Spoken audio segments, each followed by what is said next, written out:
Bien, maintenant on va étudier le chapitre 16. On va commencer par le chapitre 16, effets photoélectriques, qui parle de l'aspect corpusculaire de la lumière. Dans les deux chapitres précédents, chapitre 13, diffraction de la lumière, et le chapitre 14, interférence lumineuse, on a étudié l'aspect ondulatoire de la lumière. C'est quoi l'aspect corpusculaire de la lumière, ou bien c'est quoi l'effet photoélectrique? Quelle est la définition de l'effet photoélectrique? L'effet photoélectrique est un phénomène, l'effet photoélectrique, c'est un phénomène qui consiste à arracher ou extraire. Arracher, c'est-à-dire extraire, enlever des électrons de la surface d'un métal éclairé par une radiation convenable. Bien, nous savons en chimie que le métal est formé ou bien il possède des électrons libres à sa surface. N'importe quel métal. Comme exemple du métal, par exemple, on a comme exemple le césium, le lithium, le rubidium, le potassium, le sodium, le zinc, le plomb, l'argent. Ce sont des métaux. Ces métaux possèdent des électrons libres à leur surface. Si on envoie à un métal ou bien à la surface d'un métal une onde électromagnétique incidente, eh bien, nous avons vu dans le chapitre précédent que les ondes électromagnétiques peuvent être visibles ou invisibles. N'importe quelle onde électromagnétique, si elle est visible ou bien elle n'est pas visible. Si cette onde électromagnétique est convenable, elle convient avec la surface du métal, avec le métal choisi, et si elle peut arracher des électrons de ce métal, de la surface du métal, alors ce phénomène, ce phénomène s'appelle effet photoélectrique, c'est-à-dire l'effet photoélectrique est l'émission des électrons de la surface du métal lorsqu'il est éclairé par une radiation convenable. Que signifie la radiation convenable? Par exemple, il y a des métaux, comme par exemple dans cette radiation convenable, c'est-à-dire par exemple, il y a un métal qui peut utiliser par exemple la radiation à l'onde électromagnétique visible rouge. Il peut rouge pour arracher les électrons de sa surface. Donc, cette radiation rouge est convenable à ce métal. Un autre métal utilise une onde électromagnétique appelée ultraviolette. Ultraviolette, elle est convenable à la surface du métal, à ce métal, pour arracher ses électrons. Donc, chaque métal possède une onde convenable, a besoin d'une onde électromagnétique convenable pour arracher ses électrons.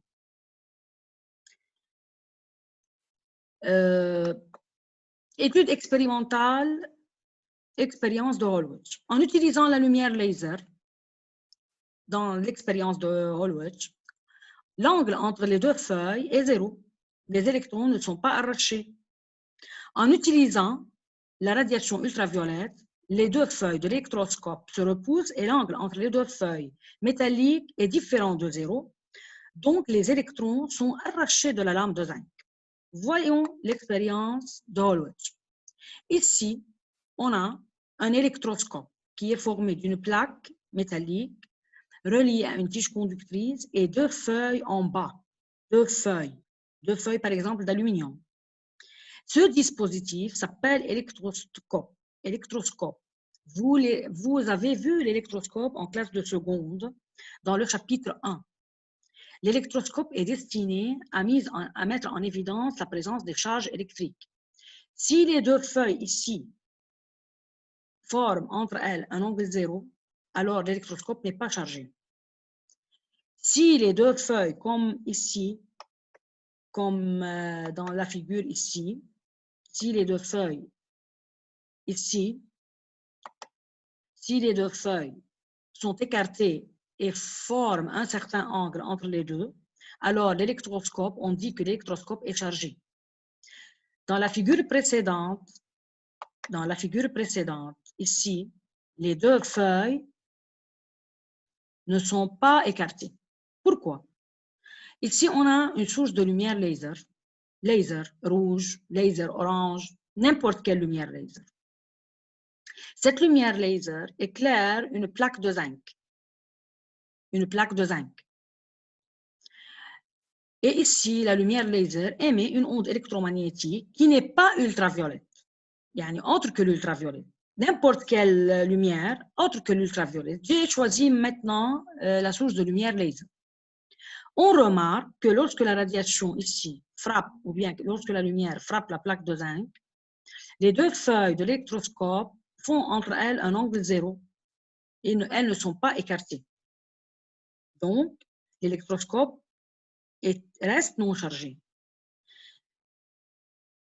Dans la figure suivante, ici, lorsqu'on répète la même expérience avec le même métal en utilisant une lumière riche en ultraviolette, c'est-à-dire la fréquence de cette onde électromagnétique est supérieure à celle de la lumière violette, la fréquence de la lumière violette est 7,5 fois 10 à la puissance 14 Hz. La fréquence de la radiation ou de l'onde électromagnétique riche en ultraviolette est supérieure à celle de l'onde électromagnétique violette. Cette lumière riche en ultraviolette est émise par une lampe à vapeur de mercure, lampe qui contient ici, dans la lampe, il y a le gaz, la vapeur de mercure. Lorsqu'on éclaire la plaque de zinc par cette onde électromagnétique, on remarque que les deux feuilles se repoussent et l'électroscope devient chargé. Pourquoi? Parce que les deux feuilles métalliques sont repoussées. Donc, il y a émission des électrons de la surface du zinc. Comment il y a émission des électrons? Ici, chaque feuille perd des électrons. Les électrons traversent la tige conductrice pour atteindre la plaque de zinc, ou ici, il y a émission des électrons. Yani ici encore, on peut dire qu'il y a émission, ici, il y a émission des électrons. Il y a émission des électrons. Il y a quelques électrons qui sortent de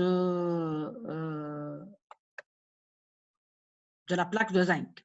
C'est pour cela les deux feuilles de l'électroscope sont chargées positivement. On dit qu'il y a ici émission des électrons de la surface du zinc.